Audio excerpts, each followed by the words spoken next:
जी, तो नसीम शाह से क्या प्रॉब्लम है पाकिस्तान के प्लेयर्स को, ये हमने जाना है और ज़राए ने हमें बताया है कि नसीम शाह के मसले मसाइल क्या कुछ चल रहे हैं और पाकिस्तान के प्लेयर्स किस एक छोटी सी वजह से नसीम शाह से नाखुश है। इस हवाले से बात करेंगे और फिर आज के व्लॉग में हम बात करेंगे बाबर आजम के हवाले से। बाबर आजम को आखिरी मौका मिल चुका है, आखिरी मौका उनको कब तक मिला है, क्या बाबर आजम उस आखिरी मौके से पहले तक वापस अपनी फॉर्म में आ जाएंगे, नहीं आएंगे, इस हवाले से बात होगी आज की इस व्लॉग में। मैं हूं हसन लियाकत। सबसे पहले अगर बात की जाए नसीम शाह की, देखिए नसीम शाह ने बहुत ही आउटस्टैंडिंग परफॉर्म किया। आपको बहुत सारे मैचेस नसीम शाह ने जितवाए और उन्होंने ना सिर्फ अपनी बॉलिंग से बल्कि अपनी बैटिंग से भी पाकिस्तान को मुकाबले जितवाए। लेकिन नसीम शाह में एक मसला है, वो पाकिस्तानी प्लेयर्स को बहुत चुभते हैं। वो मसला क्या है?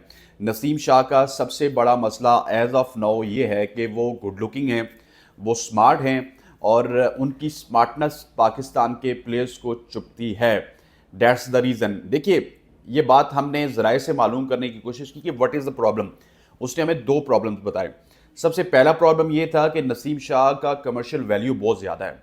नसीम शाह आपको डिफरेंट ब्रांड्स में, पेप्सी में, आगे पीछे आपको एक तो वक्फे करते हुए नज़र आते हैं, उनको वक्फे बहुत ज़्यादा मिलते हैं, कमर्शियल्स बहुत ज़्यादा मिलते हैं, साथ उनकी ब्रांड वैल्यू बहुत ज़्यादा है। वो अगर किसी छोटे मोटे इवेंट में भी जाते हैं तो वो दूसरे प्लेयर्स से ज़्यादा पैसे लेते हैं। और यही वजह है कि प्लेयर्स जो सीनियर प्लेयर्स हैं, आपके सीनियर प्लेयर्स में आप जिसका भी नाम ले सकते हैं, 3-4 ही सीनियर प्लेयर हैं, उनकी नसीम शाह से नहीं लगती। और वो तो चाहते हैं कि नसीम शाह किसी तरह से पाकिस्तान टीम से निकल जाएं, वो पाकिस्तान टीम की प्रायोरिटीज़ में ना हों, ताकि वो फिर ये कमर्शियल आस्पेक्ट में पैसे कमा सकें। लीग क्रिकेट की बात अलग है। लीग क्रिकेट में नसीम शाह की भी शायद उतनी वैल्यू होगी जितनी बाबर की होगी, शाहीन की होगी, रिजवान की होगी। लेकिन जो पाकिस्तान की मार्केट है उसमें कमर्शियल वैल्यू नसीम शाह की बहुत ज़्यादा है। इस वजह से भी नसीम शाह को प्रॉब्लम्स का सामना करना पड़ता है। दूसरी रीज़न नसीम शाह की ये है कि नसीम शाह का जो एजेंट है that is different from others.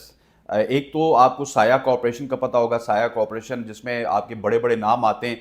बड़े बड़े नाम से मुराद मेरा ये है कि बाबर, रिजवान, शाहीन, फ़खर ने तो अभी अलहदगी का इजहार कर दिया।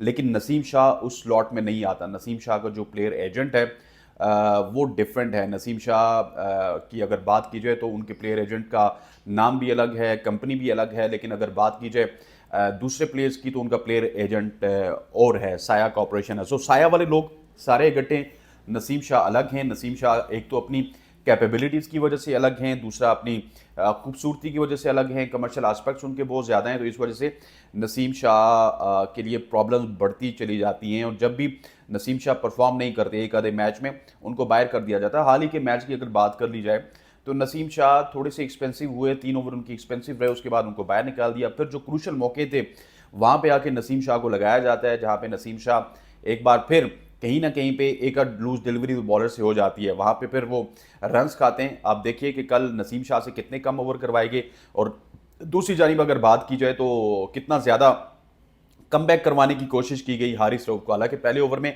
अबरार अहमद ने भी अच्छे खासे रन दिए थे, लेकिन जो ही रिजवान ने ये देखा कि हालात साजगार हो चुके हैं, मवाफिक हो चुके हैं, तो उन्होंने तमाम हालात की साजगारी को देखते हुए एकदम से अबरार अहमद को इंट्रोड्यूस करवाया। और जिस अबरार अहमद ने पहले मेरे ख्याल है 12 से 13 रन दिए थे पहले ओवर में, उसने 10 ओवर्स में 29 रन दे के अपना कोटा ख़त्म किया। सो इस तरह से, जिस तरह से आप अबरार को सपोर्ट करते हैं, इस तरह से अगर आप नसीम को भी सपोर्ट करेंगे और साथ ही सुफियान मुकीम को भी सपोर्ट करेंगे तो मेरे हिसाब से डेफिनेटली मामलात काफ़ी हद तक पाकिस्तान टीम के हल हो सकते हैं। लेकिन मेरा ख्याल है कि इन्होंने अपने घर की टीम समझी हुई है और अपने घर की टीम समझ के ये तमाम तर चीज़ें कर रहे हैं। That is very unfortunate. इनको ये समझना चाहिए कि ये 25 करोड़ आवाम की टीम है, ये पाकिस्तान की टीम है। जब तक ये इसको पाकिस्तान की टीम नहीं समझेंगे तो इनके मसले मसाइल हल नहीं होंगे। दूसरी तरफ अगर बाबर आजम की बात की जाए, बाबर आजम के पास आखिरी मौका है। आखिरी मौके से मुराद ये है कि उनके आखिरी वक्त चल रहा है। To be honestly speaking, frankly speaking, Pakistan cricket board के जितने भी ज़राए हैं उनसे हमने ये मालूम करने की कोशिश की कि आप बाबर को कितना वक्त देंगे, क्योंकि तकरीबन 6 महीने हो चुके हैं बाबर आजम उस तरह से परफॉर्म नहीं कर रहे। तो उन्होंने एक कैटेगोरिकल बात की है और वो बात बड़ी दिल को छू जाने वाली बात है। वो बात है कि बाबर आजम को मौका मिलेगा, लेकिन कब तक मिलेगा, इस हवाले से उन्होंने हमारे सवालात के जवाब दिए, लेकिन ये जाहिर किया कि हमारा नाम ना लिया जाए। उन्होंने कहा कि बाबर आजम को अगर वो अगली 5 से 10 इनिंग्स में भी फेल हो जाते हैं, मसलन कि वो अगले 2 ओडीआईज में फेल हो जाते हैं, उसके बावजूद भी उनको सिलेक्ट किया जाएगा। वो वेस्ट इंडीज़ के खिलाफ भी आपको खेलते हुए नजर आएंगे। लेट्स सपोज अगर वो वेस्ट इंडीज़ के खिलाफ फेल हो जाते हैं, तमाम तर मैचेस में फेल हो जाते हैं, T20 सीरीज़ में फेल हो जाते हैं, ओडीआई सीरीज़ में फेल हो जाते हैं, और कोई अगर टेस्ट खेलना है उन्होंने फेल हो जाते हैं, नो प्रॉब्लम, बाबर को फिर भी इन्होंने नहीं करना। उसके बाद ट्राई नेशन सीरीज़ है जिसमें साउथ अफ्रीका ने पाकिस्तान आना है, जिसमें न्यूजीलैंड ने पाकिस्तान आना है, क्योंकि वो अपनी प्रैक्टिस करने के लिए पाकिस्तान आ रहे हैं। उनका मकसद ये है कि किसी तरह से पाकिस्तान में आके प्रैक्टिस की जाए और चैंपियंस ट्रॉफी की तैयारी की जाए।